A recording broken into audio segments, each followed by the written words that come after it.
Jamaica pounds Jamaica. The thing that concerns us the most is mostly just the wind and the rain. President Trump visits Japan. We are an ally at the strongest level.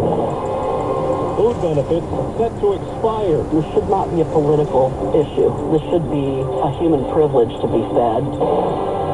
Good morning, I'm Steve Kathan. With the CBS World News Roundup, Hurricane Melissa slamming Jamaica. It's the strongest storm ever known to hit the island. Landfall is expected soon. It's a Category 5 with top winds of 175 miles an hour. CBS's Jason Allen is in the capital, Kingston. Jamaica's shoreline is being overwhelmed with winds gusting more than 60 miles per hour. Dangerous flooding and storm surge projected up to 13 feet as Hurricane Melissa thrashes the island. Mandatory evacuations forced hundreds into shelters. The roughly 1 million residents of Jamaica's capital, Kingston, are still on the outskirts of Hurricane Melissa's reach. We're all buttoned down and locked up. Those dangerous conditions closed Jamaica's airports when Melissa was approaching, leaving many vacationers stranded until the historic storm passes through the Caribbean. We're trying to be as prepared as we can. Bridget and Wayne Todd are in Jamaica on their honeymoon. The North Carolina couple has experienced hurricanes in the U.S. before, but say those are no match for Melissa. We've never had one at this level. Defense Secretary Pete Hegseth says this morning that the U.S. carried out 3 strikes on 4 alleged drug-running boats in the eastern Pacific Ocean, killing 14 people with 1 survivor. Now to Japan, CBS's Nancy Cordes has more on President Trump's meeting today with the country's new prime minister. In her diplomatic debut as prime minister, Sanai Takaichi heaped praise on President Trump and vowed to make new investments in the U.S. The two were fast friends. The first female prime minister in the history of Japan. They signed an agreement to work together to extract critical rare earth minerals. It's the 3rd such agreement Trump has signed since China threatened to restrict access to its own rare earths. Chinese officials say they reached a, quote, preliminary consensus with Treasury Secretary Scott Bessent in talks over the weekend. Trump and Xi are set to sit down in South Korea on Thursday. The nation's largest federal employee union is calling on Congress to immediately pass a funding bill to end the government shutdown. Democrats want health care subsidies extended as part of any agreement. And along with federal workers missing paychecks, CBS's Caitlin Huey-Burns reports the impact of the shutdown will affect new victims in just a matter of days.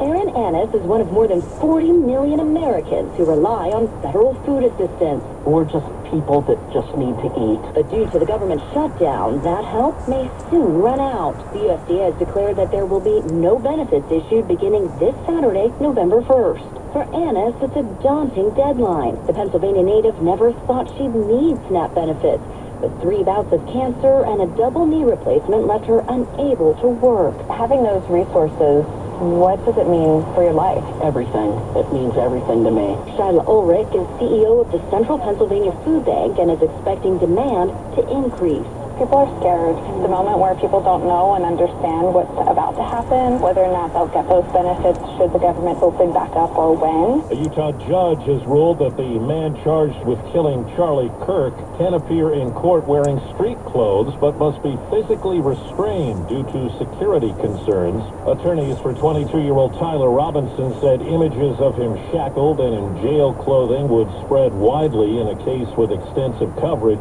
They argued it could prejudice future jurors. In Illinois, a former sheriff's deputy charged with murder testified in his own defense yesterday, telling the jury he shot a homeowner in self-defense after responding to a 911 call.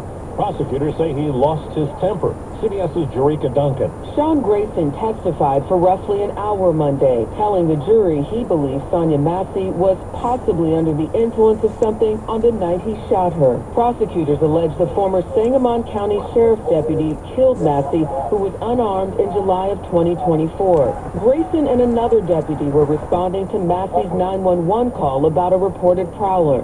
The moments leading up to the deadly shooting were captured by the other deputy's body camera. Massey can be seen removing what appears to be a pot of boiling water from her stove before a short exchange with Grayson that quickly escalated. Grayson told the court he believed she was going to throw the water and said, quote, "The only thing I had to stop the threat was my duty weapon." In the body camera video, Massey can be heard